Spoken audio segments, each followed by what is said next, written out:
Hello student, नमस्कार। जैसा कि आप सभी को पता है, स्कूल व्याख्याता भर्ती परीक्षा जिसका टारगेट आप और हम सभी लेकर के चल रहे हैं और जिसकी तैयारी को हम अनवरत रूप से कर रहे हैं, और इसी भर्ती परीक्षा को लेकर के संपूर्ण सिलेबस पर आधारित वीडियो लेक्चर और इसके साथ में ही टेस्ट सीरीज जो है वह अपने इस प्लेटफॉर्म पर चल रही है।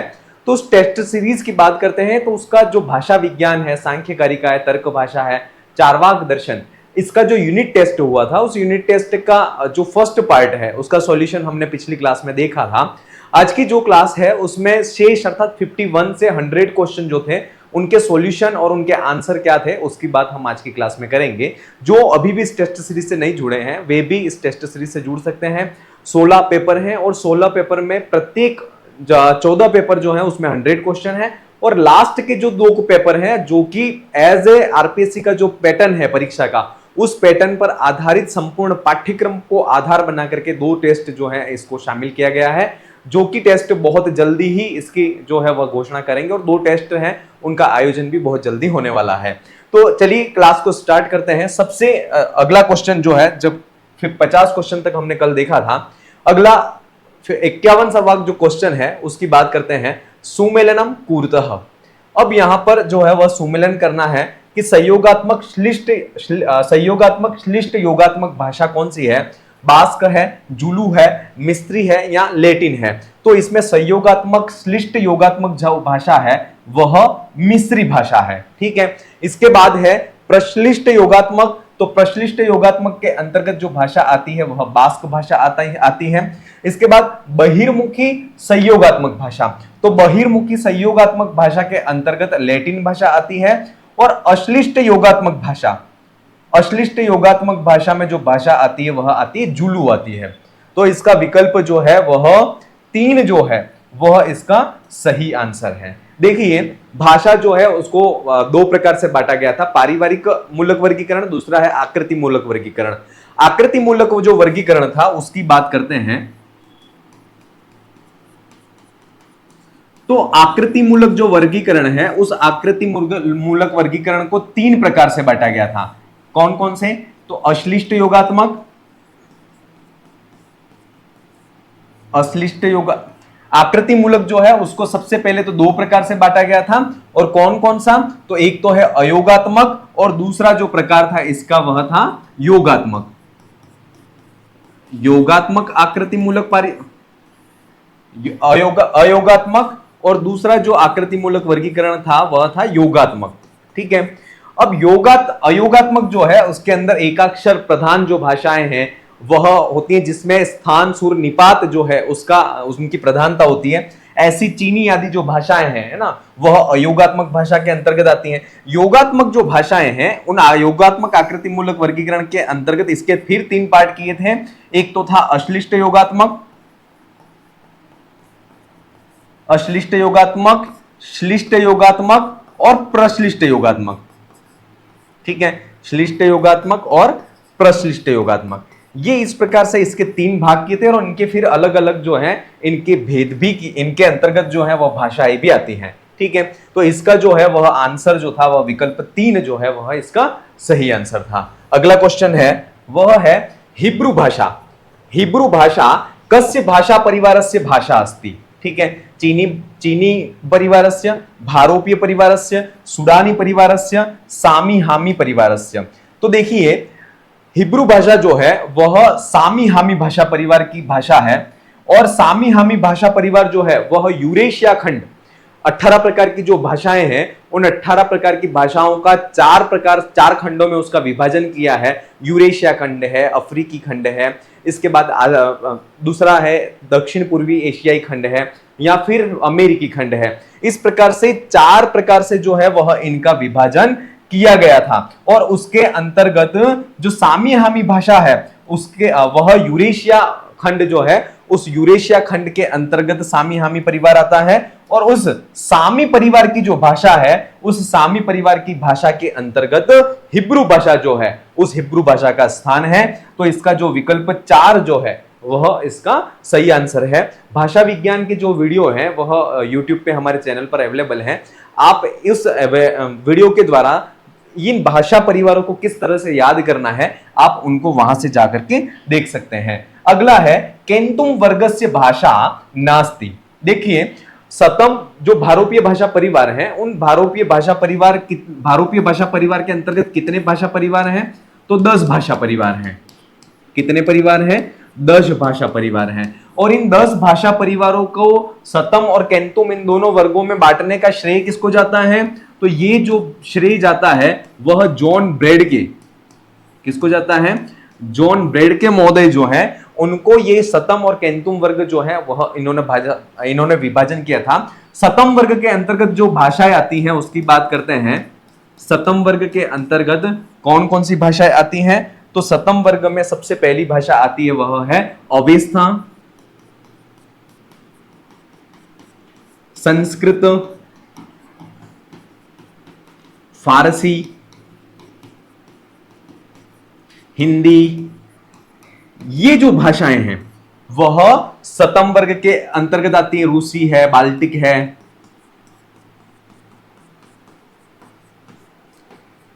ये भाषा कौन से वर्ग के अंतर्गत आती हैं? सतम वर्ग के अंतर्गत। इसके बाद जो है केंतुम वर्ग में कौन कौन सी भाषाएं आती हैं?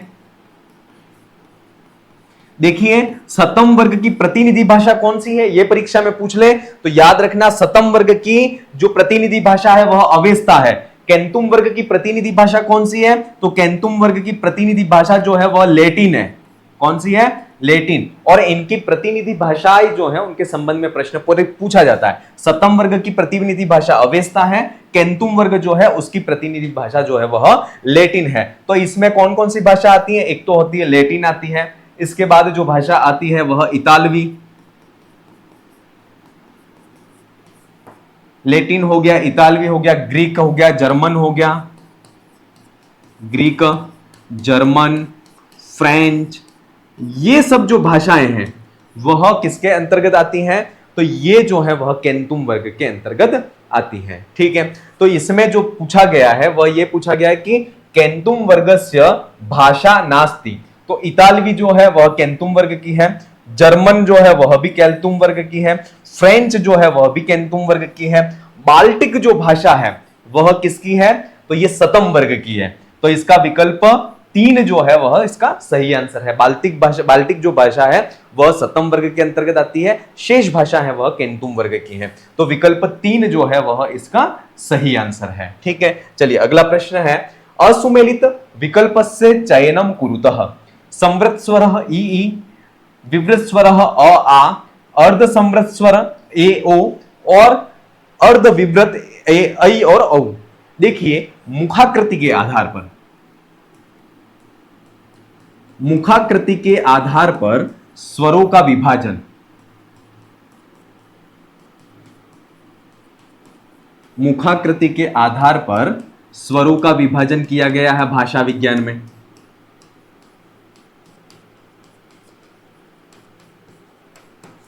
तो मुखाकृति के आधार पर स्वरों का जो विभाजन किया गया है उसमें सबसे पहला जो स्वर है वह आता है संवृत स्वर। संवृत के अंतर्गत क्या क्या आते हैं? तो संवृत के अंतर्गत ई, इसके बाद आता है वह होता है उ,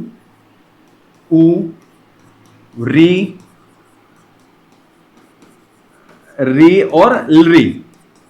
ये जो स्वर है वह संवृत स्वर के अंतर्गत आते हैं।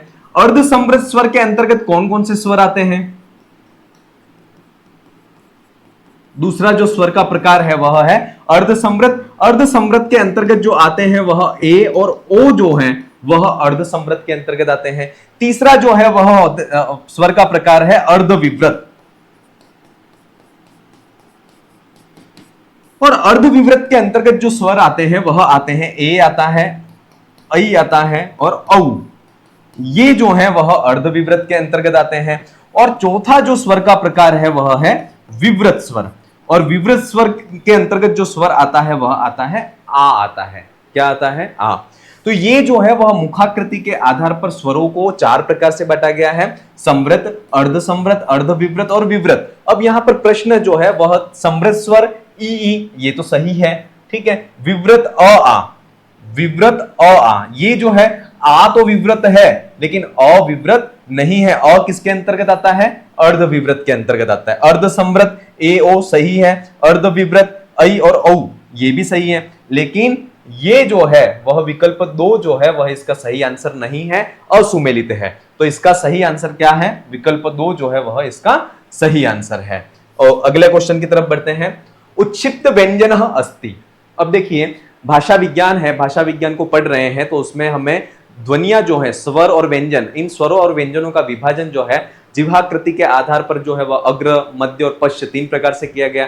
मुखाकृति के आधार पर जो है वह स्वरों का वर्गीकरण वह 4 प्रकार से किया गया। उसी प्रकार जो है वह व्यंजन जो है उन व्यंजनों का भी विभाजन किया गया है। सबसे पहला जो व्यंजनों का विभाजन है वह है स्पर्श व्यंजन, है ना। और स्पर्श व्यंजनों की संख्या कितनी है आपको पता ही है, कादयो मावसाना स्पर्शा, अर्थात क आदि से लगा करके म अवसान तक, इस यहां इन दोनों के बीच में जो भी वर्ण आते हैं वे सारे स्पर्श व्यंजन कहलाते हैं। अर्थात जो वर्गीय व्यंजन जो है वह सभी वर्गीय व्यंजन स्पर्श व्यंजन के अंतर्गत कहलाते हैं। ठीक है, तो ये तो हो गया 25 जो व्यंजन हो गए वह स्पर्श व्यंजन हो गए। दूसरा जो है वह है संघर्षी व्यंजन। दूसरे व्यंजन का प्रकार क्या है? संघर्षी व्यंजन। संघर्षी व्यंजन के अंतर्गत श, श, स और ह, ये जो व्यंजन है वह संघर्षी व्यंजन के अंतर्गत आते हैं। इसके बाद स्पर्श संघर्षी, इसके बाद जो अगला है वह है स्पर्श संघर्षी, और स्पर्श संघर्षी के अंतर्गत च, छ, ज और झ, ये जो 4 वर्ण है वह स्पर्श संघर्षी के अंतर्गत आते हैं। इसके बाद चौथा है वह है पार्श्विक व्यंजन। कौन सा व्यंजन है?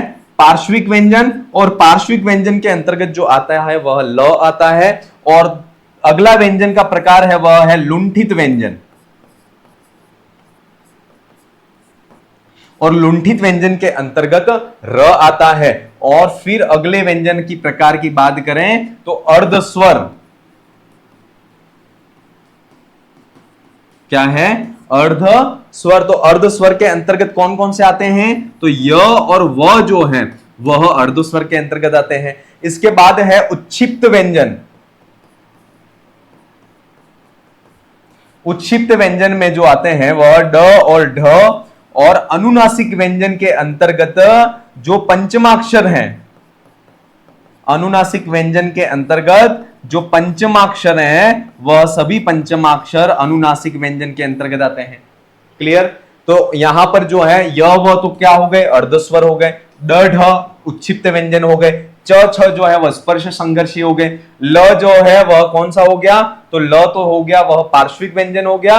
और र जो है वह कौन कैसा व्यंजन है? लुंठित है। तो इसका सही आंसर क्या होगा? उच्छिप्त व्यंजन, उच्छिप्त व्यंजन अस्ति। तो उच्छिप्त व्यंजन जो है वह ड और ढ जो है वह उच्छिप्त व्यंजन कहे गए हैं।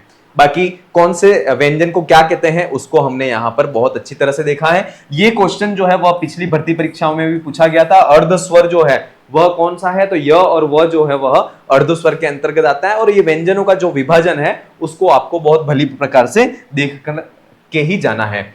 भाषायाः आकृतिमूलक वर्गीकरणस्य अपरनामः नास्ति। अब भाषा का जो है वह पारिवारिक वर्गीकरण, दूसरा है आकृतिमूलक वर्गीकरण। आकृतिमूलक जो वर्गीकरण है उसके कुछ अपर नाम भी हैं जिसको कहते हैं रूपात्मकम वर्गीकरण, पदात्मकम वर्गीकरण और रचनात्मक वर्गीकरण। अर्थात इन 3 के आधार पर, रूप तत्व के आधार पर, पद तत्व के आधार पर, रचना के आधार पर जो है वह आकृतिमूलक वर्गीकरण जो है वह किया जाता है। लेकिन उसका अपर नाम जो है वह ध्वन्यात्मकम नहीं है। तो इसका सही आंसर है वह होगा विकल्प 3 जो है वह इसका सही आंसर है। ठीक है, चलिए आगे बढ़ते हैं। भाषा विज्ञान बहुत अच्छी तरह से आपको पढ़ना है, क्योंकि भाषा विज्ञान के 2, 3, 4 क्वेश्चन जितने भी आए अगर आपके अच्छे जाते हैं, सही हो जाते हैं तो आपको बेनिफिट मिलता है। क्योंकि आपको पता है हम सभी संस्कृत के स्टूडेंट हैं। संस्कृत के एग्जाम्स में एक एक क्वेश्चन जो है वह बहुत महत्वपूर्ण होता है, क्योंकि एक एक क्वेश्चन से व्यक्ति जो है वह कट ऑफ से अंदर भी हो सकता है और वह कट ऑफ से बाहर भी हो सकता है। तो भाषा विज्ञानानुसारम पश्च स्वरः अस्ति, क्योंकि मतलब एक क्वेश्चन की वैल्यू क्या होती है वो मेरे को बहुत अच्छी तरह से पता है। 2016 की बात बताता हूं। फर्स्ट ग्रेड का स्कूल लेक्चरर का एग्जाम मैंने दिया था। उसमें शायद फर्स्ट पेपर जो था जीके वाला, उसमें 18 क्वेश्चन जो है वह डिलीट हुए थे, आप में से भी बहुत से लोगों ने दिया होगा। तो उसमें से 18 क्वेश्चन डिलीट हुए, तो उसमें मैंने तैयारी की थी और बहुत बड़ा लॉस भी हुआ था मुझे। लेकिन जब रिजल्ट आया तब पता चला कि मेरा सिलेक्शन नहीं हुआ, पेपर तो अच्छा गया था पर सिलेक्शन किन्हीं कारणों से नहीं हुआ था। और जब रिजल्ट मार्क्स शो हुए तब पता चला कि 0.85 से जो है वह सिलेक्शन नहीं हुआ, और वेटिंग में शायद दूसरा या तीसरा स्थान था मेरा, कि तीसरी वेटिंग पर नंबर था मेरा। लेकिन वो वेटिंग आप सभी को पता है वेटिंग क्लियर होती नहीं है, तो वह फिर उस भर्ती में मेरा सिलेक्शन नहीं हुआ था। तो कहने का मतलब यह है कि एक एक जो क्वेश्चन है वह एक एक क्वेश्चन अपने आप में बहुत महत्वपूर्ण है, इसलिए हर क्वेश्चन को बहुत ही अटेंशन के साथ में आपको लेना है। भाषा विज्ञानानुसारम पश्च स्वरः अस्ति। देखिए अब यहां पर जिह्वाकृति के आधार पर, जिह्वाकृति के आधार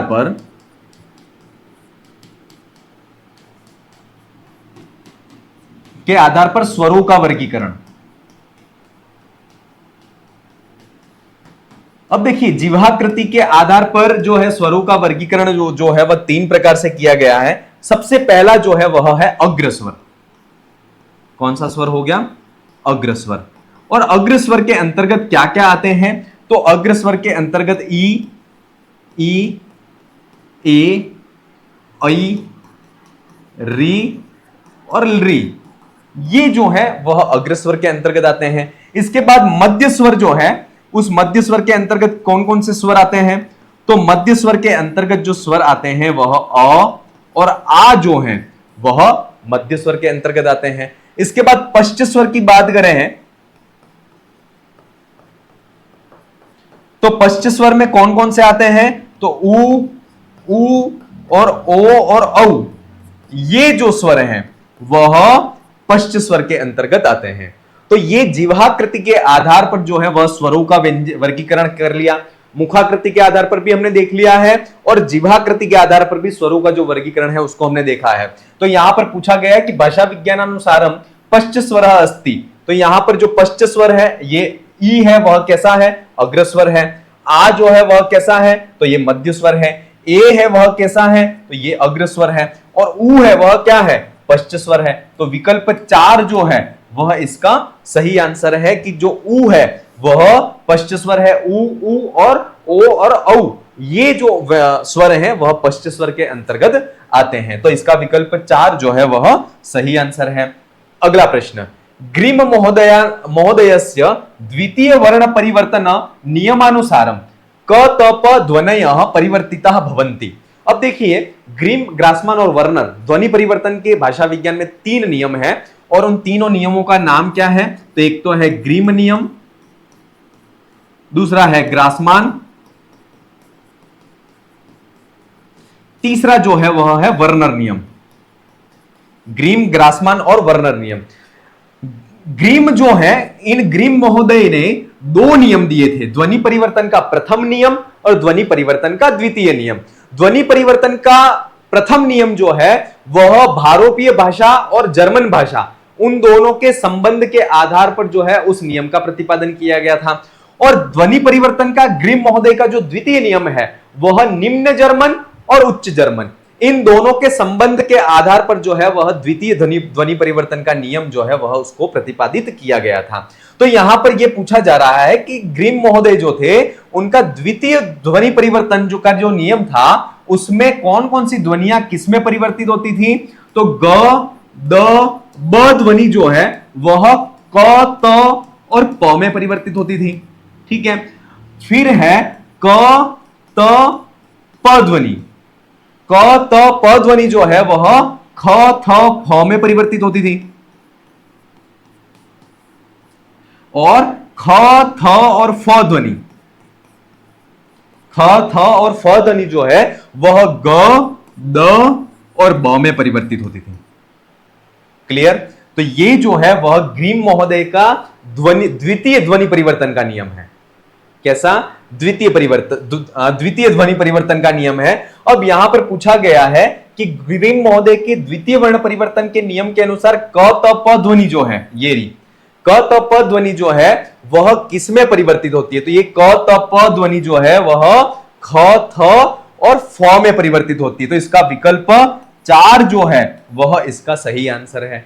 आपको ग्रीम महोदय का जो नियम है, ग्रीम और ग्रासमान, इन दोनों के जो ध्वनि परिवर्तन के नियम है, यहां से प्रश्न जो है वह निश्चित परीक्षा में पूछा जाता है और आपको इसको बहुत अच्छी तरह से देखना है।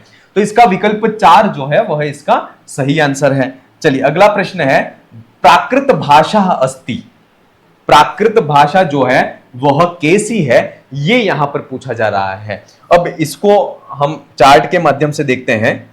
बहुत अच्छा क्वेश्चन है ये।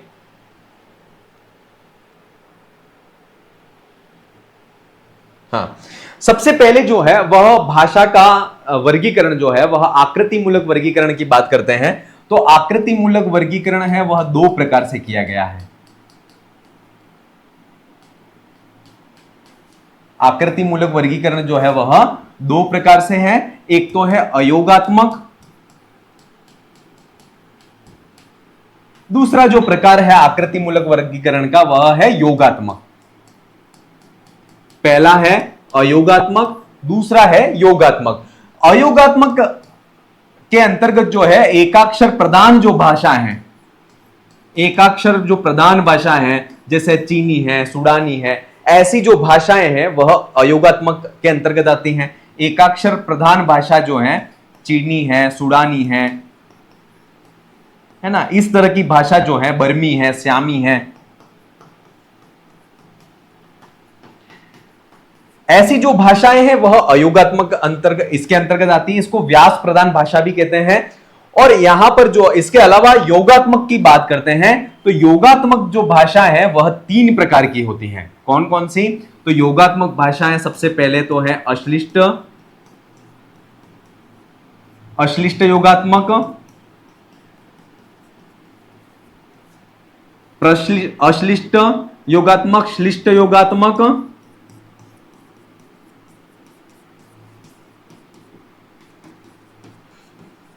और तीसरा जो है वह है प्रश्लिष्ट योगात्मक।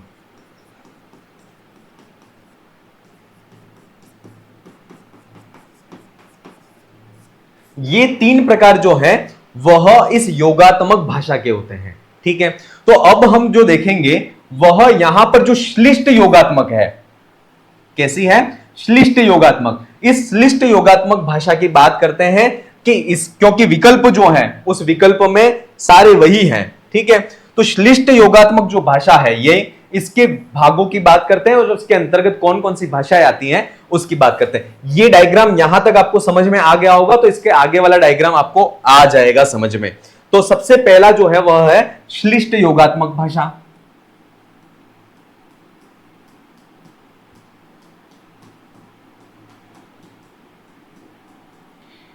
ये श्लिष्ट योगात्मक जो भाषा है इसको 2 प्रकार से बांटा गया है। एक तो है अंतर्मुखी श्लिष्ट योगात्मक भाषा, अंतर्मुखी श्लिष्ट योगात्मक भाषा। दूसरा जो इसका प्रकार है वह है बहिर्मुखी श्लिष्ट योगात्मक भाषा। अंतर्मुखी श्लिष्ट योगात्मक और बहिर्मुखी श्लिष्ट योगात्मक दोनों जो है वह 2-2 प्रकार की होती है, संयोगात्मक और वियोगात्मक। ये भी 2 प्रकार की, संयोगात्मक, और दूसरा जो है इसका प्रकार है वह भी वियोगात्मक।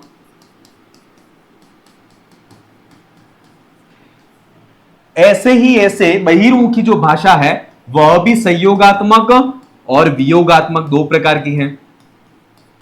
संयोगात्मक और दूसरी जो इसका प्रकार है वह है वियोगात्मक भाषा। संयोगात्मक भाषा हो गई, वियोगात्मक भाषा हो गई। अब श्लिष्ट अंतर्मुखी संयोगात्मक भाषा के अंतर्गत कौन कौन सी भाषाएं आती हैं उसकी बात करते हैं। तो इसके अंतर्गत जो भाषा आती है वह एक तो आती है अरबी भाषा और दूसरी भाषा आती है वह आती है मिस्री भाषा। क्लियर? श्लिष्ट योगात्मक, श्लिष्ट अंतर्मुखी संयोगात्मक जो भाषा है उसके अंतर्गत अरबी और मिस्री भाषा होती है। वियोगात्मक जो भाषा है इसके अंतर्गत जो भाषा आती है उसका नाम है हिब्रू भाषा। क्या नाम है? वियोगात्मक। अर्थात श्लिष्ट अंतर्मुखी वियोगात्मक जो भाषा है उसके अंतर्गत जो है वह हिब्रू भाषा आती है। इसके बाद श्लिष्ट बहिर्मुखी संयोगात्मक भाषा के अंतर्गत जो भाषा आती हैं उसके अंतर्गत आती है संस्कृत,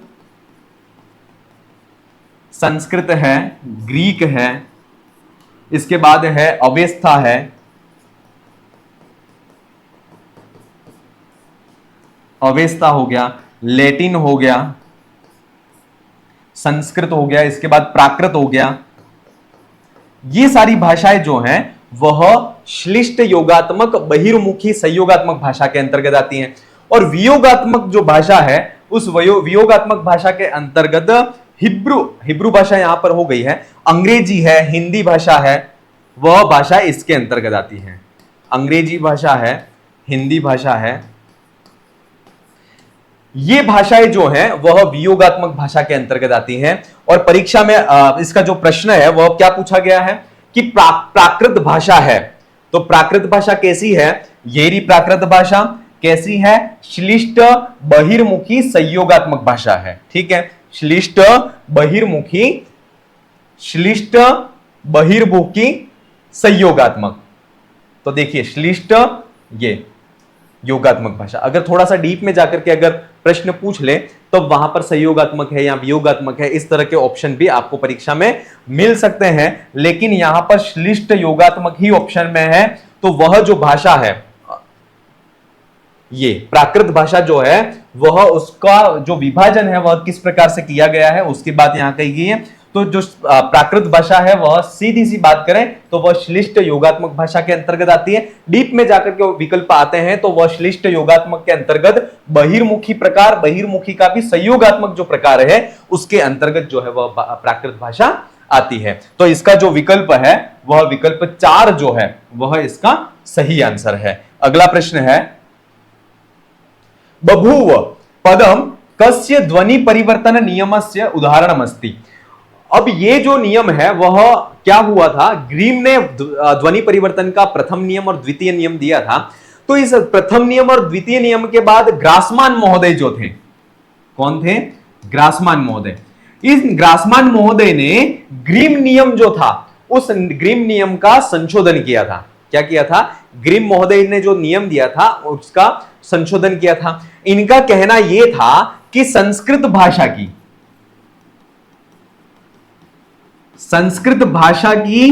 जो ध्वनियां हैं कौन कौन सी, तो संस्कृत भाषा की ब और द ध्वनि, ठीक है, संस्कृत भाषा की ब और द ध्वनि, और ग्रीक भाषा जो है उस ग्रीक भाषा की च, प और त ध्वनि। इनका कहना यह था कि संस्कृत और ग्रीक भाषा की ब और द ध्वनि और ग्रीक भाषा की प और त ध्वनि, ये दोनों ध्वनियां जो है वह मूल भारोपीय भाषा जो थी उस मूल भारोपीय जो भाषा थी उस मूल भारोपीय भाषा में भ और ध के रूप में थी।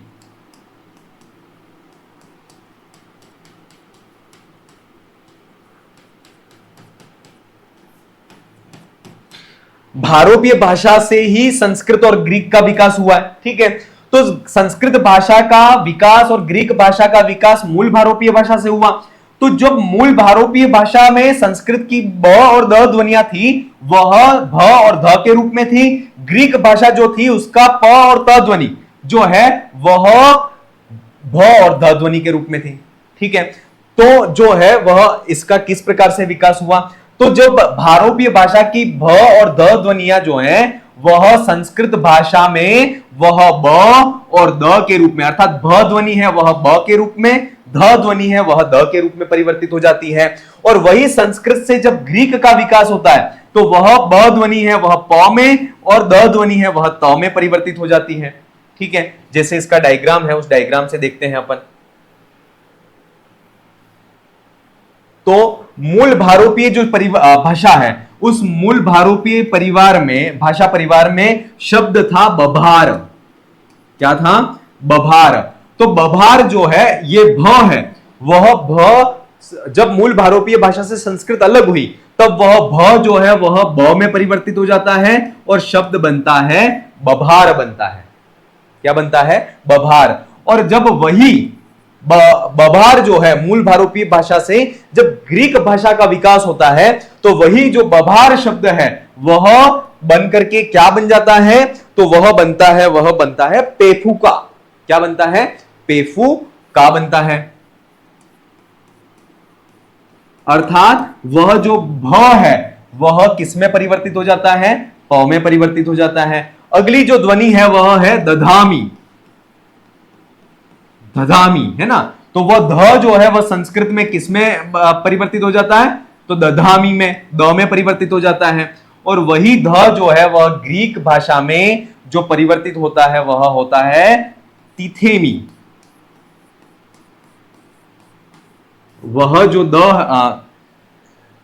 वही जो द ध्वनि है या फिर मूल भारोपीय भाषा परिवार की ध ध्वनि है वह किसमें परिवर्तित हो जाती है? त में परिवर्तित हो जाती है। क्लियर? तो ये जो है वह किसका नियम था?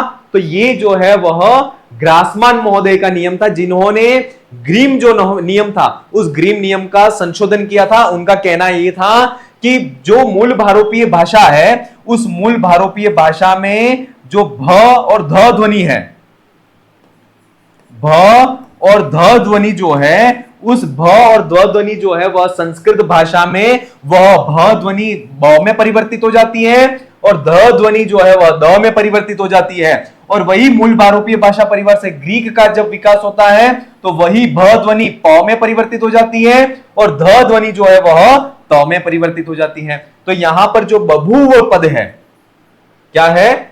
बभूव। तो वह बभूव पद जो है वह ग्रासमान नियम का उदाहरण है। किसका उदाहरण है? जो कि बभूव संस्कृत में परिवर्तित होने से पूर्व जो है वह मूल भारोपीय भाषा में बभूव था। क्या था? बभूव। लेकिन मूल भारोपीय भाषा से जब संस्कृत का जब विकास हुआ तब वह जो भ है वह किस में परिवर्तित हो जाता है? ब में परिवर्तित हो जाता है और वह शब्द बनता है बभूव बनता है। क्या बनता है? बभूव। तो ये किसका उदाहरण है? ग्रासमान नियम का उदाहरण है। विकल्प 2 जो है वह इसका सही आंसर है।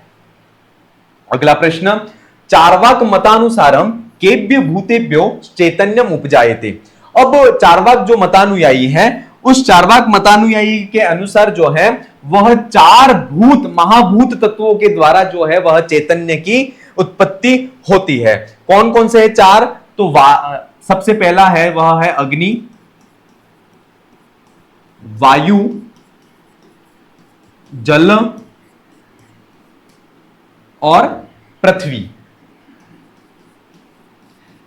इन 4 महाभूतों से ही चैतन्य माने जो आत्मा है उस आत्मा का निर्माण होता है। ठीक है, ऐसा ये कहते हैं। तो ये जो है वह कितने तत्वों के द्वारा जो है वह चैतन्य आत्मा की उत्पत्ति होती है ये पूछा गया है यहां पर। तो चार्वाक मतानुसारम केभ्य भूतेभ्य चैतन्यम उपजायते, जो चतुर्भ्य भूतेभ्य चैतन्यम उपजायते। चार्वाक मतानुसार 4 जो तत्व है महाभूत उनके द्वारा चैतन्य जो है वह चैतन्य की उत्पत्ति होती है।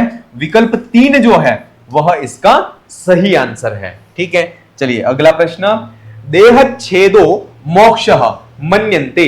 देह माने शरीर का जो नाश है ना, उस शरीर का नाश होना ही मोक्ष कौन मानता है? तो ये जो है वह चार्वाक मतानुयायी मानते हैं, क्योंकि देह विशिष्ट एवं आत्मा, देह विशिष्ट एवं आत्मा, अर्थात यह जो देह है शरीर, वह शरीर को ही ये लोग जो है वह आत्मा मानते हैं। और उस शरीर विशिष्ट का नाश हो जाना, उस शरीर विशिष्ट जो है, विशिष्ट शरीर जो है उसका छेद, उसका नष्ट हो जाना, उसी को मोक्ष मानते हैं। तो ऐसा कौन मानते हैं? तो जो चार्वाक मतानुयायी है वह ऐसा मानते हैं। विकल्प 2 जो है वह इसका सही आंसर है। चार्वाक मते महाभूतः नास्ति। चार्वाक जो मत है उस चार्वाक मत के अनुसार 4 महाभूतों को ही माना गया है। किस किस को माना गया है? तो पृथ्वी को माना गया है, तेज को माना गया है, वायु को माना गया है और जल को माना गया है। और ये 4 महाभूतों से ही चैतन्य की उत्पत्ति होती है, ऐसा चार्वाक मतानुयायी कहते हैं। तो ये 4 मत, वह 4 जो महाभूत हैं उनको मानते हैं, वह आकाश महाभूत को नहीं मानते हैं। किसको नहीं मानते हैं? आकाश महाभूत, तो चार्वाक मते महाभूतः नास्ति, कौन सा महाभूत नहीं है, तो चार्वाक मत के अनुसार आकाश जो है वह महाभूत के अंतर्गत नहीं आता है। ठीक है, चार्वाक दर्शनस्य उपनामः नास्ति, चार्वाक मत जो है उस चार्वाक दर्शन का कौन सा उपनाम नहीं है, तो चार्वाक दर्शन जो है वह लोकायत दर्शन के नाम से जाना जाता है, आसुरी दर्शन के नाम से जाना जाता है, भोगवादी दर्शन के नाम से जाना जाता है, इसके बाद जो है वह बारहस्पत्य दर्शन के नाम से भी जाना जाता है।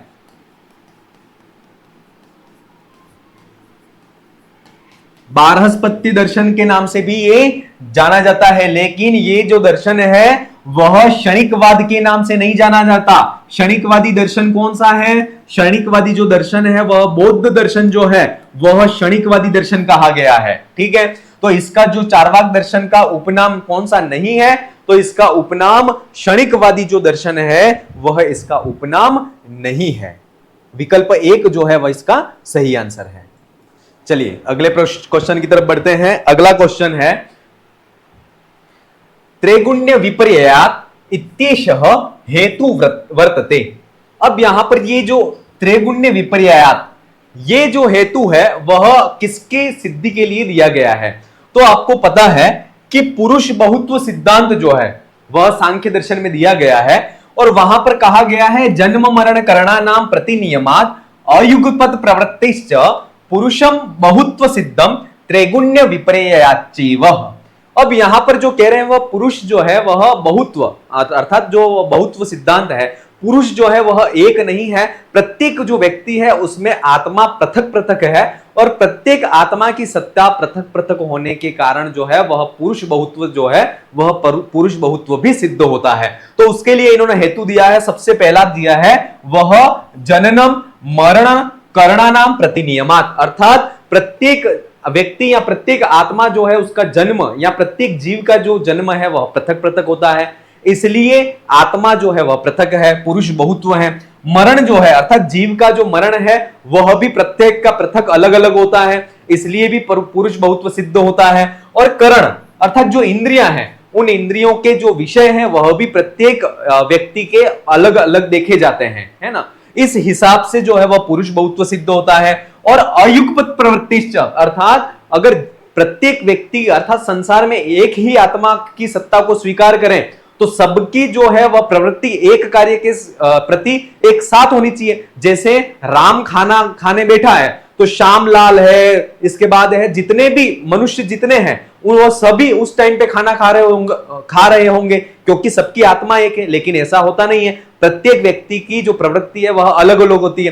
कोई व्यक्ति है सुबह 8 बजे खा लेता है, कोई 10 बजे खाता है, कोई 12 बजे खाता है, कोई 3 बजे खाता है, कोई खाता ही नहीं है। तो इससे यह सिद्ध होता है कि प्रत्येक जो जीवात्मा है, प्रत्येक व्यक्ति का जो शरीर है या प्रत्येक व्यक्ति की जो आत्मा है उसकी जो कार्य के प्रति जो प्रवृत्ति है वह पृथक पृथक होती है, जिससे भी आत्मा या पुरुष बहुत्व है वह सिद्ध होता है। और त्रिगुण्य विपर्ययात अर्थात जो सत्व रज और तम 3 गुण हैं, इन तीनों गुणों की भी हीनाधिकता से किसी के अंदर है वह सत्व गुण की प्रधानता रहती है, किसी में तम गुण जो है उसकी प्रधानता रहती है, किसमें रज गुण की प्रधानता रहती है। तो सत्व रज और तम तीनों गुणों की जो है वह हीनाधिकता से भी जो है वह पुरुष बहुत्व सिद्ध जो है वह सिद्ध होता है। तो यहां पर जो है वह त्रिगुण्य विपर्ययात इस जो हेतु के द्वारा जो है वह किसकी सिद्धि हो रही है, तो पुरुष बहुत्व की सिद्धि हो रही है। अर्थात व्यक्ति जो है वह जीवात्मा आत्मा सबकी पृथक पृथक है, क्योंकि किसी व्यक्ति की आत्मा जो है सत्व गुण से प्रधान होती है, किसी की तम गुण से युक्त होती है, किसी की जो है वह रज गुण से प्रधान होती है। तो इस 3 गुणों की विपर्ययता अर्थात भिन्नता के कारण जो है वह पुरुष बहुत्व सिद्ध होता है। तो यहां पर जो है वह विकल्प पुरुष बहुत्व वादस्य अर्थात विकल्प 3 जो है वह इसका सही आंसर कहा गया है। चलिए आगे बढ़ते हैं। सांख्य मतानुसारेण अतीन्द्रिय पदार्थानां सिद्धि केन प्रमाणेन भवति। तो अतीन्द्रिय पदार्थ जो है उन अतीन्द्रिय पदार्थों की जो सिद्धि है वह सामान्य तो दृष्ट अनुमान प्रमाण जो है ना, सामान्य तो दृष्ट अनुमान प्रमाण उसके द्वारा जो है वह अतीन्द्रिय पदार्थों की सिद्धि होती है। कहा गया है सामान्यस्तु दृष्टातीन्द्रियाणां प्रतीतिरनुमानात् तस्मादपि चा सिद्धम परोक्ष माप्त गमात सिद्धम। अर्थात जो अतीन्द्रिय जो पदार्थ हैं, उन अतीन्द्रिय पदार्थों की जो सिद्धि है वह सामान्य दृष्ट जो अनुमान है उस प्रमाण से होती है, और जो उस अतीन्द्रिय पदार्थों से भी जो परे हैं, है ना, ऐसे परोक्ष जो प्रमाण हैं उनकी जो सिद्धि है वह आप्त जो प्रमाण है उस आप्त प्रमाण के द्वारा उनकी सिद्धि हो जाती है। तो यहां पर जो अतीन्द्रिय प्रमाण जो है वह अतीन्द्रिय पदार्थों की जो सिद्धि है वह किसके द्वारा होती है, तो वह सामान्य तो दृष्ट जो अनुमान है उसके द्वारा उनकी सिद्धि होती है। अगला प्रश्न, सांख्योक्त कैवल्यम अस्ति। सांख्य के द्वारा कहा गया कैवल्य क्या है, तो इसमें जो है स्थूल शरीर सूक्ष्म शरीरो ऐक्यम, जीवस्य नाशः जीवनस्य नाशः, सूक्ष्म शरीरस्य विलयः, या प्रकृति पुरुषयो विवेकः। तो प्रकृति और पुरुष इन दोनों का जब संसर्ग होगा और संसर्ग के बाद जो विवेक है उस विवेक बुद्धि की जब भी जागृति होगी तब जो है वह उस कैवल्य की प्राप्ति होती है। तो प्रकृति और पुरुष में विवेक के उत्पन्न होने पर जो है वह कैवल्य की प्राप्ति होती है। विकल्प 4 जो है वह इसका सही आंसर है। अगला प्रश्न, सांख्य दर्शनानुसारम अध्यवसाय शब्दस्य अभिप्रेतो अर्थ अस्ति, है ना। तो सांख्य दर्शन में अध्यवसाय बुद्धि अर्थात निश्चयात्मक जो वस्तु है या निश्चयात्मक ज्ञान का जो साधन है वह कहलाती है बुद्धि कहलाती है। तो इसमें अध्यवसाय जो शब्द है उस अध्यवसाय से क्या अर्थ लिया गया है, अभिप्रेत अर्थ। तो अध्यवसाय से अर्थ जो है वह बुद्धि लिया गया है और अध्यवसाय का अर्थ होता है निश्चयात्मक ज्ञान। तो विकल्प 4 जो है वह इसका सही आंसर है। अगला प्रश्न, सांख्य मते न बध्यते न मुच्यते न संसरति एतानि विशेषणानि संति। ये विशेषण जो है वह किसके हैं, प्रकृति के हैं, पुरुष के हैं, या कैवल्य के हैं, या कर्मेंद्रियों के हैं। तो सांख्य दर्शन में सांख्य कारिका जो है उस सांख्य कारिका में ये पंक्ति कारिका कही गई है, संसरति बध्यते मुच्यते च नानाश्रया प्रकृति। अर्थात विभिन्न आश्रयों से युक्त जो प्रकृति है वह संसरति बध्यति मुच्यति। तो ये जो है संसरति बध्यते मुच्यते, तो ये नानाश्रय वाली जो प्रकृति है उसके विशेषण है, और उसके भिन्न अर्थात जो न बंधती है न मुच्यति न छूटती है और न ही संसरण करता है, ऐसा कौन है, तो ऐसा जो है वह ये जो विशेषण है वह पुरुष के विशेषण है। किसके विशेषण है, पुरुष के विशेषण। तो विकल्प इसका कौन सा आंसर सही है, विकल्प 2 जो है वह इसका सही आंसर है। अगला प्रश्न, विभुत्व योगात कह नटवत अनेक विधम रूपम धारयति। देखिए एक एक प्रश्न जो है वह जो सांख्य कारिका की जो कारिकाएं हैं वहां से लिया गया है कि व्यापक रूप से कौन है जो वह नट की तरह अनेक रूपों को धारण करता है। तो कहा गया है पुरुषार्थ हेतुकमिदम निमित्तम नैमित्तकम प्रसंगात प्रकृते विभुत्व योगात नटवद व्यवतिष्ठते लिंगम। अर्थात जो प्रकृति है वह व्यापक रूप के योग से जो है वह नट की तरह अनेक रूपों को धारण करती है। तो यहां पर इसका विकल्प विभुत्व योगात क नटवद अनेक विधम रूपम धारयति।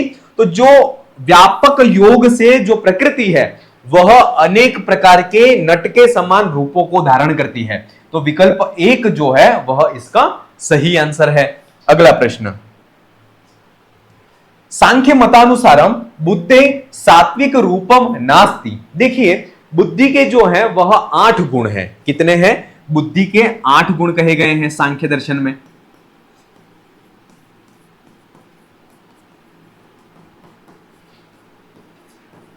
बुद्धि के जो 8 गुण कहे गए हैं उसमें 4 गुण जो है वह सात्विक हैं। 4 जो हैं वह क्या है, सात्विक गुण है। और 4 सात्विक गुण कौन से हैं, तो कहा गया है धर्म, ज्ञान, वैराग्य और ऐश्वर्य। ये 4 जो है वह बुद्धि के सात्विक गुण है, और 4 जो है वह तामसिक गुण है बुद्धि के। 4 कैसे हैं, तामसिक गुण है। कौन कौन से, तो इसके विपरीत धर्म का विपरीत जो है वह है अधर्म, अज्ञान, राग और अनैश्वर्य।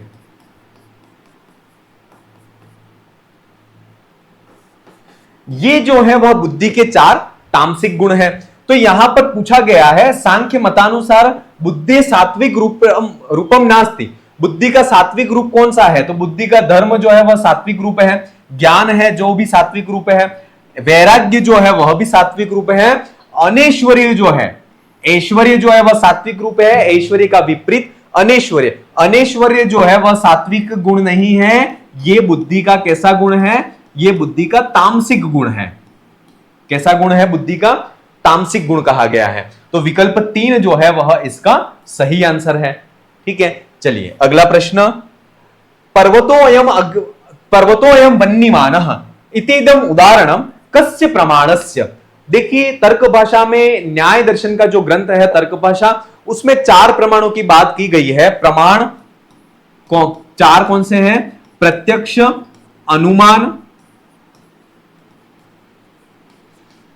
अनुमान, उपमान और चौथा प्रमाण है वह है शब्द। ये 4 प्रमाण जो है वह तर्क भाषा में कहे गए हैं। उसमें जब अनुमान की बात आती है, अनुमान के 2 भेद हैं, एक तो है स्वार्थानुमान और दूसरा जो है वह है परार्थानुमान। स्वार्थानुमान और परार्थानुमान। परार्थानुमान जो है, उस परार्थानुमान में प्रतिज्ञा, हेतु, उदाहरण, उपनयन और निगमन, इन पंचावयव जो वाक्य हैं उन पंचावयव वाक्यों का प्रयोग किया जाता है।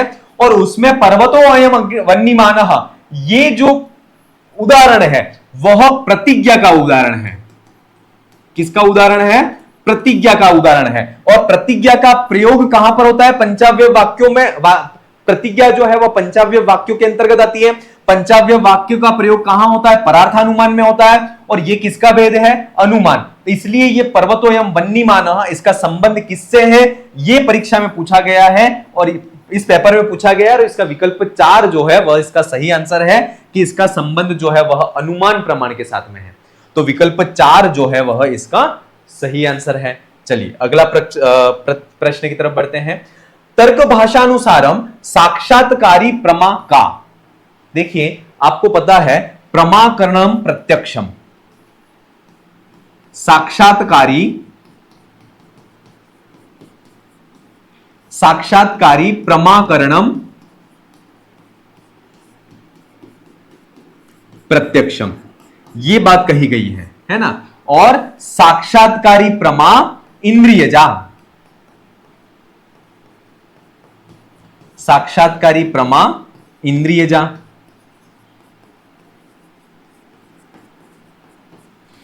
अर्थात प्रत्यक्ष की परिभाषा यहां पर दी गई कि साक्षात्कारी जो प्रमा का करण है वह प्रत्यक्ष कहलाता है।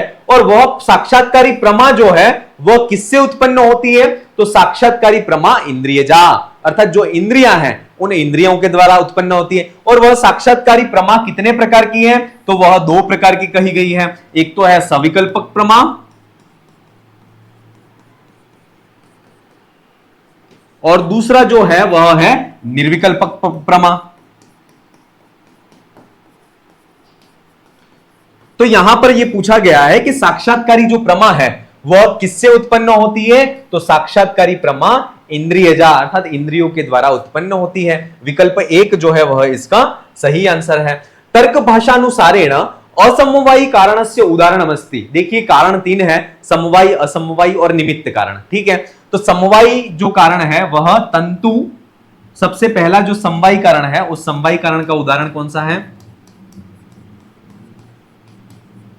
तो समवायी कारण का जो उदाहरण है वह है तंतु पटस्य समवायी कारणम, तंतु पटस्य समवायी कारणम।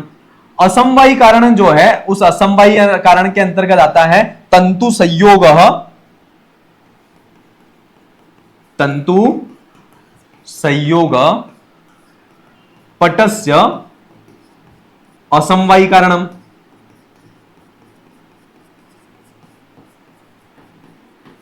क्लियर? और वेमादि, वेमादि पटस्य निमित्त कारणम।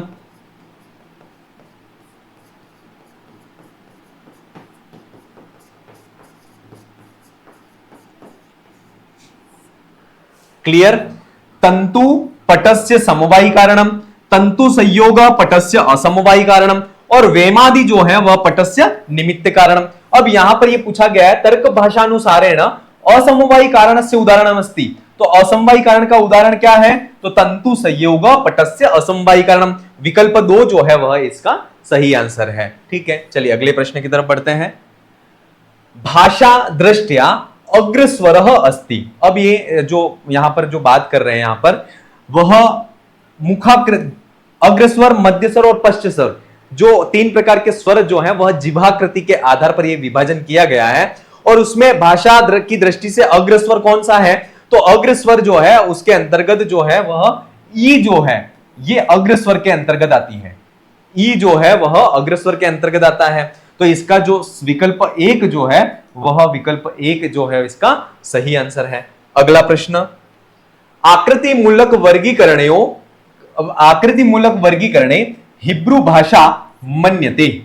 जो हिब्रू भाषा जो है वह कैसी मानी गई है, ये यहां पर अब पूछा गया है। अब इससे पहले हमने जो है वह श्लिष्ट योगात्मक जो आकृति मूलक वर्गीकरण था उसका हमने डायग्राम पढ़ा था कि उसके जो है वह सबसे पहले जो है वह अंतर्मुखी बहिर्मुखी 2 प्रकार हैं। अंतर्मुखी बहिर्मुखी जो है वह भी संयोगात्मक और वियोगात्मक जो है वह 2 प्रकार से होता है, और उनके अंतर्गत कौन कौन सी भाषाएं आती हैं उसको हमने यहां पर वहां पर देखा था। तो उसमें जो हिब्रू भाषा है वह हिब्रू भाषा किसके अंतर्गत आती है?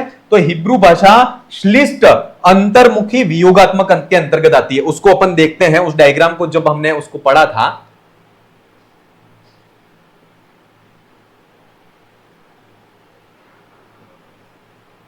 ये अब यहां पर पूछा गया है हिब्रू भाषा किस भाषा के अंतर्गत आती है ना?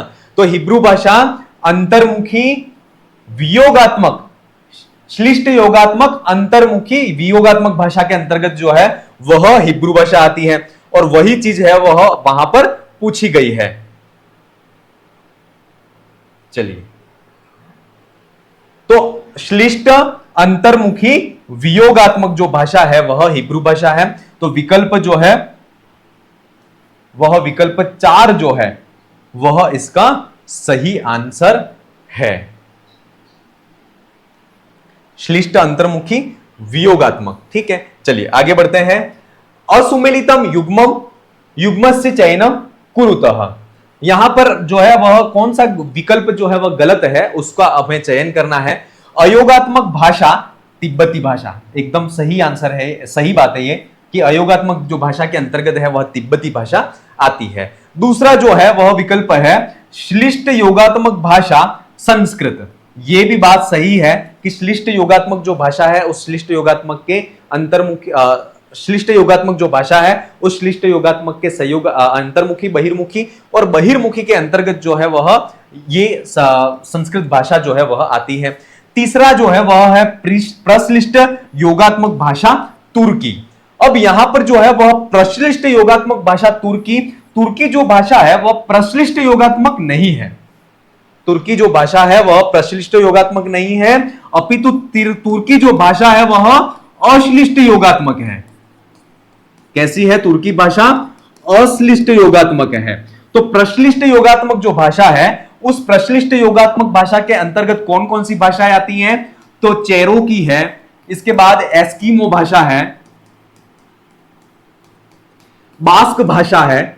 ये भाषाएं जो हैं वह प्रश्लिष्ट योगात्मक के अंतर्गत आती हैं। तो तुर्की भाषा जो है वह अश्लिष्ट योगात्मक के अंतर्गत आती है, तो यह विकल्प जो है वह सही नहीं है। प्रश्लिष्ट योगात्मक भाषा के अंतर्गत जो है वह कौन कौन सी भाषाएं आती हैं? तो चेरोकी भाषा है, एस्किमो भाषा है, बास्क भाषा जो है वह प्रश्लिष्ट योगात्मक के अंतर्गत आती है। ठीक है, और अश्लिष्ट योगात्मक भाषा जुलू, ये जो है वह भी विकल्प सही है। तो इसका विकल्प 3 जो है वह सही नहीं है। प्रश्लिष्ट योगात्मक भाषा के अंतर्गत तुर्की नहीं आती है, तुर्की भाषा अश्लिष्ट योगात्मक के अंतर्गत आती है, और प्रश्लिष्ट योगात्मक के अंतर्गत जो भाषाएं आती हैं वह चेरोकी, एस्किमो और बास्क जो भाषा है वह इसके अंतर्गत आती है। अवेस्ता भारोपीय परिवारस्य कया शाखया संबंधः अस्ति। अब अवेस्ता भारोपीय परिवार से शाखा, अवेस्ता भारोपीय परिवार का संबंध जो है वह किस शाखा के साथ में है, यहां पर यह कहा जा रहा है।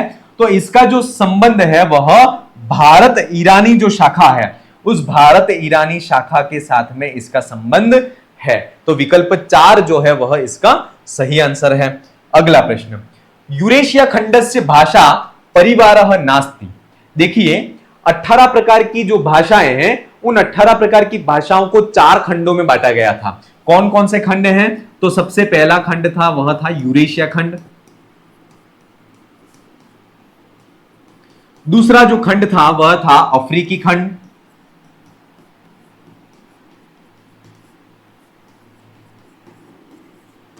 तीसरा इसमें खंड था वह था प्रशांत महासागरीय खंड।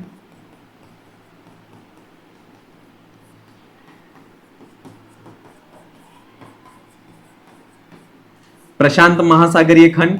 चौथा जो इसका खंड था वह कौन सा था?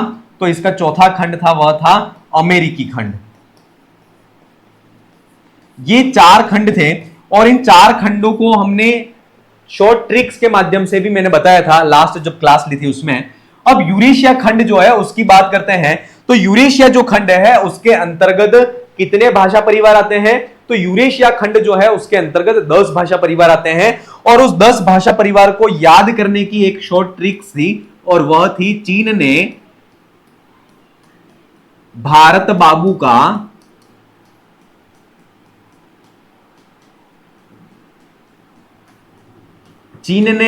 बाबू का Ural Altai, Ural Dravida Altai, Ural Dravida, Ural Dravida Japan, उत्तरी सामी जीता।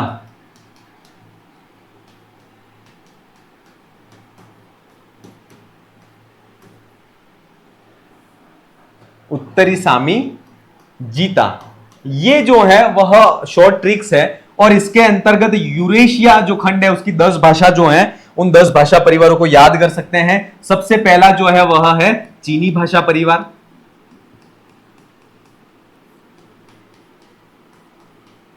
दूसरा जो है वह है भारोपीय भाषा परिवार।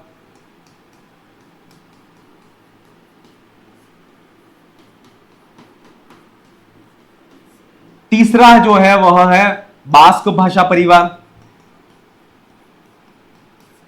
चौथा जो है वह है बुरुशस्की, बुरुशस्की भाषा परिवार। इसके बाद 5वां भाषा परिवार है वह है काकेशी भाषा परिवार। छठा है यूराल अल्ताई भाषा परिवार।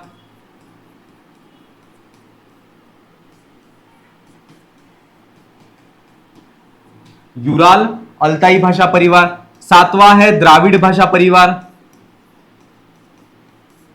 8वां जो है वह है जापानी कोरियाई, जापानी कोरियाई भाषा परिवार।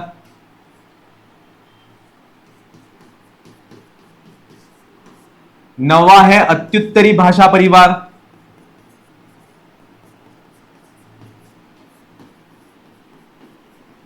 और 10वां जो है वह है सामी हामी भाषा परिवार।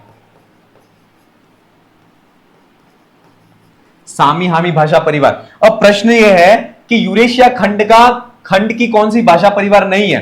तो चीनी भाषा परिवार इसकी है, बास्क भाषा परिवार भी इसकी है, सामी हामी भाषा परिवार भी इसकी है, सूडानी भाषा परिवार जो है वह इसकी नहीं है, अफ्रीकी खंड की है। अफ्रीकी खंड की भाषा परिवार को याद करने का एक सिंपल सा शब्द है सुबह। सू से है सूडानी भाषा परिवार, ब से है बंतू भाषा परिवार, ह से है होतेंतोत बुश्मेनी भाषा परिवार।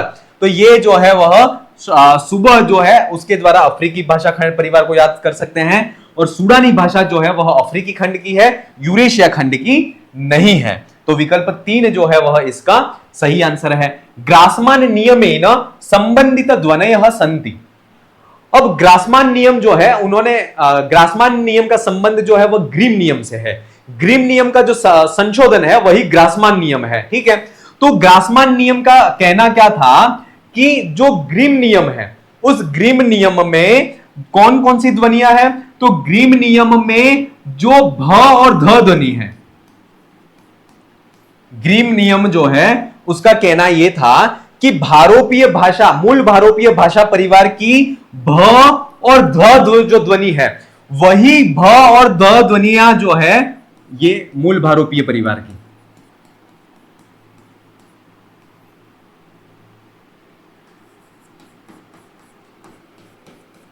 मूल भारोपीय भाषा परिवार की भ और ध जो ध्वनियां हैं वही जब संस्कृत में जो है वह परिवर्तित हो करके ब और द के रूप में परिवर्तित हो जाती हैं। किसमें? संस्कृत में। और वही भ और ध जो ध्वनि है वह ग्रीक भाषा में, वही जो है वह ग्रीक भाषा में प और त के रूप में परिवर्तित हो जाती है। तो इसमें जो है वह ग्रासमान नियम का संबंध किन किन ध्वनियों से है? तो ग्रासमान नियम का संबंध भ और ध, ब और द और प और त ध्वनि, विकल्प एक जो है वह इसका सही आंसर है। ये समझ में आ गया ग्रासमान नियम। ग्रासमान नियम जो है वह ग्रीम नियम जो है उसका ही संशोधन है। ग्रीम नियम का संशोधन कर करके ग्रासमान ये कहते हैं कि मूल भारोपीय भाषा परिवार की जो भ और ध ध्वनि है, तो मूल भारोपीय भाषा परिवार से संस्कृत उत्पन्न हुई है। तो जब मूल भारोपीय भाषा परिवार से संस्कृत उत्पन्न होती है तब मूल भारोपीय भाषा परिवार की भ ध्वनि है वह ब में परिवर्तित हो जाती है, ध ध्वनि है वह द में परिवर्तित हो जाती है। और उसी भाषा ग्रीक जो भाषा है उस ग्रीक भाषा की में जो भ ध्वनि है वह प में और ध ध्वनि है वह त में परिवर्तित हो जाती है। तो इसका विकल्प एक जो है वह इसका सही आंसर है। अगला नियम, अगला क्वेश्चन है ग्रीम महोदयस्य द्वितीय वर्ण परिवर्तनस्य नियमानुसारं कतप ध्वनिः कस्मिन् रूपे परिवर्तिता भवन्ति। अब ये क्वेश्चन जो है वह पहले भी आ चुका था। ग्रीम नियम का जो द्वितीय नियम है उसमें ग द ब जो है वह क त प में परिवर्तित हो जाता है। क त प जो ध्वनि है वह ख थ फ में परिवर्तित हो जाती है और ख थ और फ जो ध्वनि है वह ग द और ब में परिवर्तित हो जाती है। ठीक है, ये इस तरह का जो है वह ग्रीम नियम का द्वितीय वर्ण परिवर्तन है, उसके अंतर्गत इस तरह से नियम परिवर्तन होते हैं। तो क तप ध्वनि जो है वह किस में परिवर्तित हो जाती है? तो क तप जो ध्वनि है वह ख थ फ में परिवर्तित हो जाती है। विकल्प एक जो है वह इसका सही आंसर कहा गया है।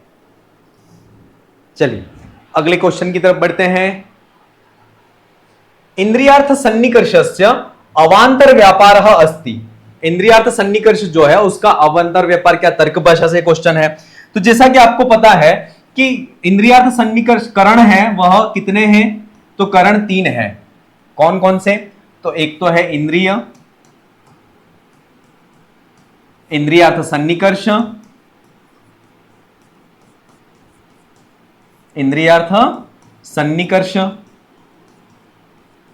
तीसरा जो करण है वह है निर्विकल्पक ज्ञान।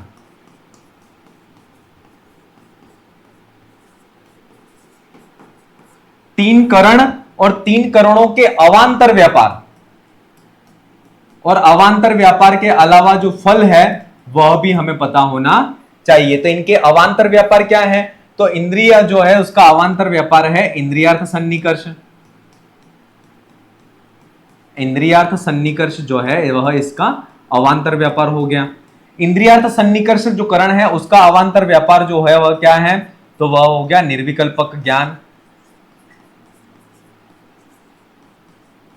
और इसके बाद जो है वह निर्विकल्पक ज्ञान जो है उसका अवांतर व्यापार हो गया सविकल्पक। सविकल्पक ज्ञान।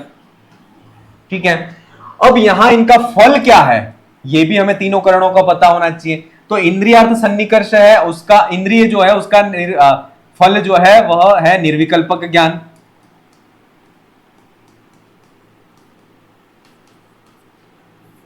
इसके बाद इंद्रियार्थ सन्निकर्ष है उसका फल है सविकल्पक ज्ञान। और निर्विकल्पक ज्ञान जो करण है उसका फल है हानोपादेनापेक्षा बुद्धि।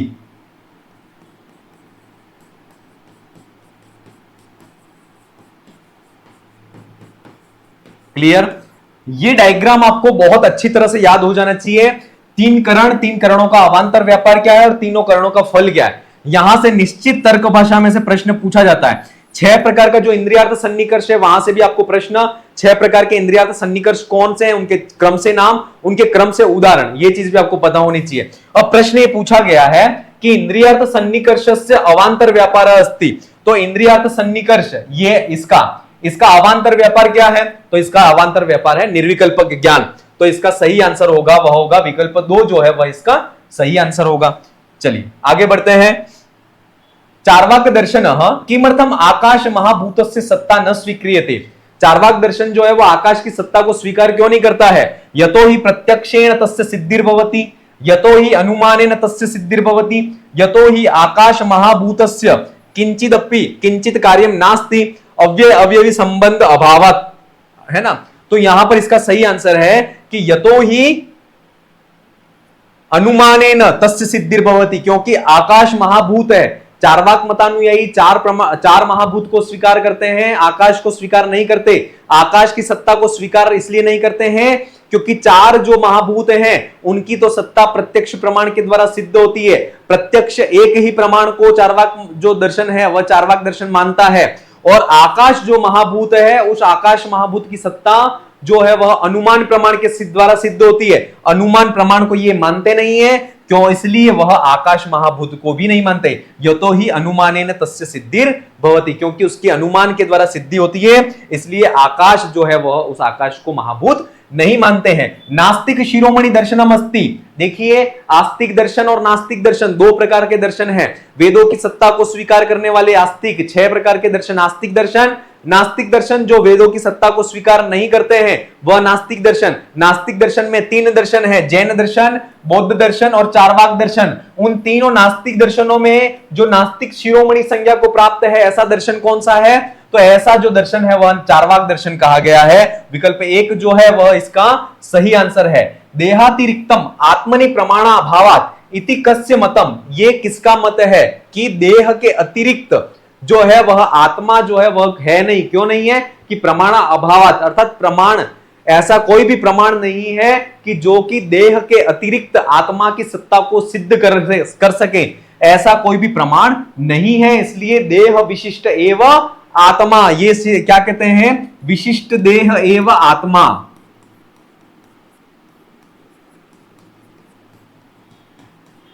विशिष्ट देह एवं आत्मा, ये बात कहते हैं। ये इसका संबंध किससे है, तो इसका संबंध भी जो है वह चार्वाक दर्शन से है।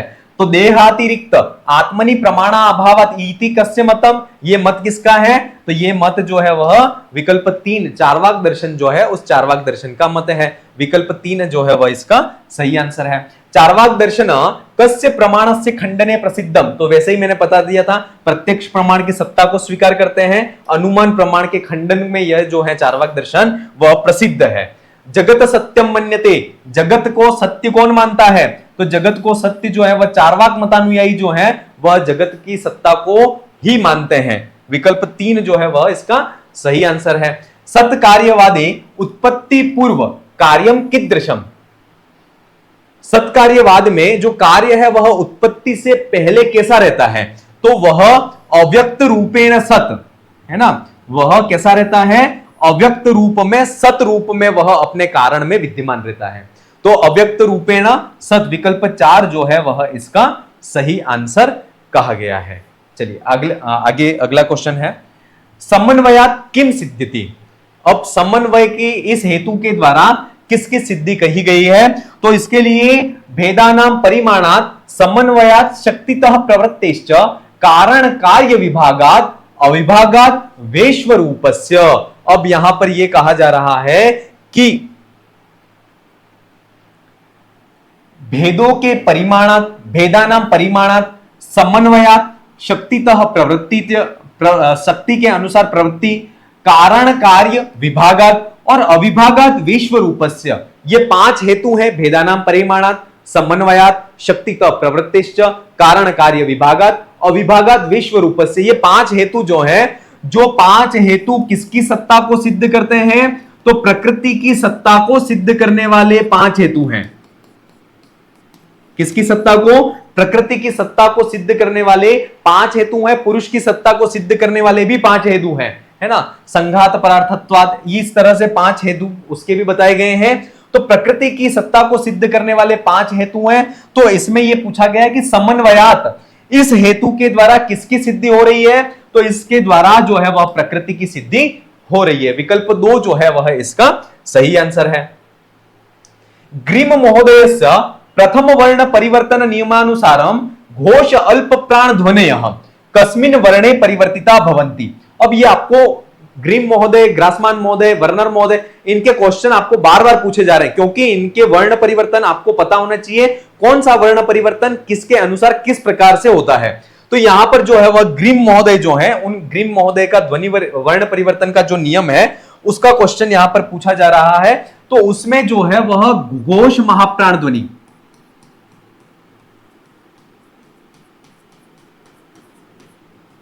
घोष महाप्राण ध्वनि जो है वह कौन सी है, घ, ध और भ। ये जो घोष महाप्राण तीनों ध्वनियां हैं वह घोष अल्प प्राण में परिवर्तित होती हैं। किसमें परिवर्तित होती हैं, घोष अल्प प्राण में।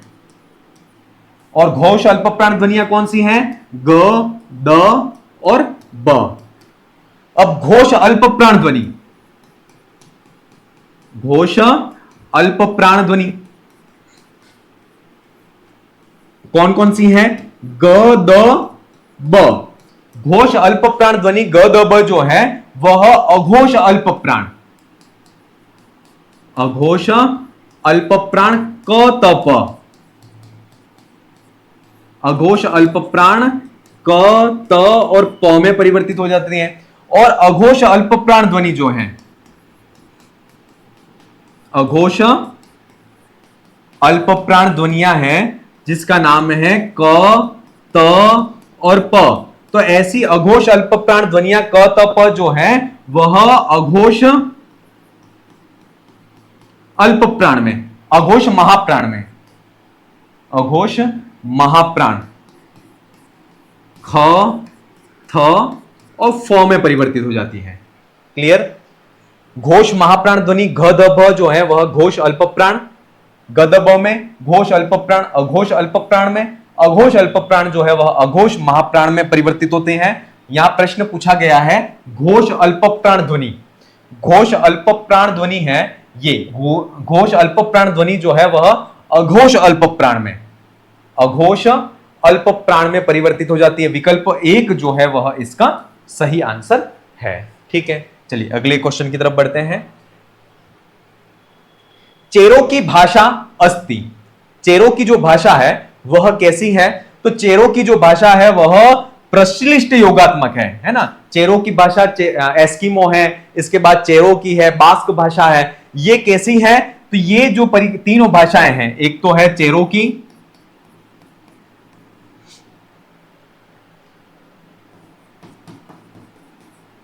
एस्किमो और बास्क भाषा, ये भाषा जो है वह प्रश्लिष्ट योगात्मक भाषाएं हैं। कैसी भाषाएं हैं, प्रश्लिष्ट योगात्मक भाषाएं हैं। तो विकल्प 4 जो है वह इसका सही आंसर है। अगला प्रश्न, ग्रीम महोदयस्य द्वितीय वर्ण परिवर्तनस्य नियमानुसारम ख, थ, फ ध्वनयः परिवर्तिता भवन्ति। तो ग्रीम महोदय के अनुसार ख, थ, फ जो ध्वनियां हैं वह ग, द, ब में परिवर्तित हो जाती हैं, है ना। विकल्प 2 जो है वह इसका सही आंसर है। अर्ध विवृत स्वर अस्ति, अर्ध विवृत स्वर जो है वह कौन सा है, तो अर्ध विवृत स्वर के अंतर्गत जो आते हैं वह विकल्प 1 जो है वह अर्ध विवृत स्वर के अंतर्गत आता है। जैसे कि आपको पता ही है 4 प्रकार से इनका विभाजन किया गया था, संवृत है, अर्ध संवृत है, संवृत है, अर्ध संवृत है, अर्ध विवृत है, अर्ध विवृत और फिर है विवृत। इसमें संवृत के अंतर्गत जो आते हैं वह ई, उ, री, री, ये जो है वह संवृत के अंतर्गत आते हैं। अर्ध संवृत के अंतर्गत ए, ओ जो है वह अर्ध संवृत के अंतर्गत आते हैं। अर्ध विवृत के अंतर्गत अ, ऐ और औ जो है वह अर्ध विवृत के अंतर्गत आते हैं, और आ जो है वह विवृत स्वर के अंतर्गत आता है। अब यहां पर पूछा गया है कि अर्ध विवृत स्वर कौन सा है, तो अर्ध विवृत स्वर जो है वह अ जो है वह अर्ध विवृत स्वर के अंतर्गत आता है। ठीक है, ए जो है वह अर्ध संवृत हो गया, आ जो है वह विवृत हो गया और ऊ जो है वह समरस स्वर के अंतर्गत आता है, अर्ध विवृत स्वर के अंतर्गत अ आता है। विकल्प एक जो है वह इसका सही आंसर है। सतम वर्गस्य भाषा अस्ति। जॉन ब्रेड के जो है उन्होंने भारोपीय भाषा परिवार के सतम और कैंतुम दो प्रकार से इन्होंने विभाजन किया है और उसमें सतम वर्ग जो है उस सतम वर्ग की भाषा कौन सी है? तो सतम वर्ग की जो भाषा है वह रूसी भाषा है, वह सतम वर्ग की है। शेष भाषाएं जो है वह कैंतुम वर्ग की है। ठीक है, तो रूसी भाषा सतम वर्ग की, विकल्प एक जो है वह सही आंसर है। स्पर्श संघर्षी व्यंजन अस्ति। तो स्पर्श संघर्षी व्यंजन जो है वह चार हैं। कौन कौन से हैं? तो च, ज, झ और ज। च, छ,